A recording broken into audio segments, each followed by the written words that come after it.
Alors aujourd'hui, nous avons dans le cours appris les dynamiques en danse orientale. Ces dynamiques sont super intéressantes parce que la danse orientale n'est pas une mathématique. Bien sûr, c'est très structuré, la musique est méga structurée et tu pourrais très bien la danser comme une mathématique et beaucoup de gens le font. Mais même si tu es débutante, tu peux rendre avec la dynamique que je t'explique ici n'importe quel mouvement ou enchaînement que tu sais déjà faire absolument intéressant et plaisant à regarder.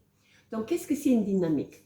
Tu as différentes dynamiques. Une, c'est de simplement prendre un mouvement, comme un tour de hanche ici. Tu vois, je peux compter. 1, 2, 3, 4, 5, 6, 7, 8. Souvent, on fait ça sur un rythme sur 8, oui. Là, on va vraiment très très vite s'ennuyer. Aussi bien toi que celle de la personne qui te regarde. Tu peux rendre ça dynamique. Donc, tu commences avec un truc rapide et puis tu le tires en longueur. Oui, ou tu commences avec un mouvement lent et tu finis avec quelque chose de plus rapide, de plus lent. Tu peux le faire ici où tu as par exemple hop, lent et puis tu fais rapide. Oui, et tu fais rapide, rapide, rapide, lent et tu prends le temps et tu fais le mouvement lentement. Ça peut être le même mouvement, hein. Tu peux avoir le même mouvement ici en 8. Là, on va de nouveau compter, hein, comme on fait au début. On va dire 1, 2, 3, 4. 1, 2, 3, 4. Comme ça, c'est équilibré, etc. Le mouvement veut être équilibré à gauche et à droite. Et en haut, en bas, il veut être équilibré. Mais maintenant, rien ne t'empêche de faire lentement. Hop, hop, hop.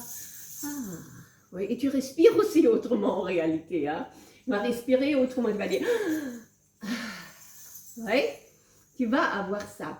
Et donc, cette dynamique, tu peux la mettre dans tous les mouvements que tu veux pratiquer. Et joue avec ça, comme j'ai toujours dit, fais-moi une vidéo, envoie-moi la vidéo, comment tu as mis ça en pratique dans un mouvement que tu connais déjà. Et ce sera un mini cours privé que tu auras avec moi, puisque moi, je vais te donner mon commentaire, mon feedback sur la vidéo. La deuxième dynamique est dans le déplacement. En oriental, si tu as une musique que tu comptes sur 4, tu vas très souvent avoir rapide, rapide, lent, rapide, rapide, lent. Oui? Donc tu fais 1, 2, 3, 4, 1, 2, 3, 4, 1, 2, 3, 4, 1, 2, 3, 4. Oui?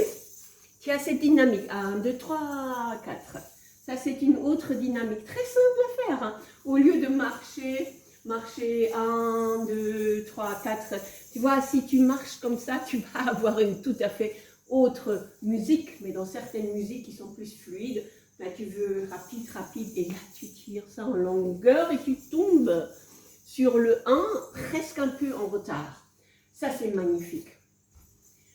L'autre dynamique que nous avons vue, ça c'est avec les tours. Si tu peux faire un tour, hop, hop, hop. Et là tu peux faire le tour rapidement et puis ralentir dans le mouvement que tu fais par la suite. Voilà, ben, j'espère que c'est intéressant pour toi.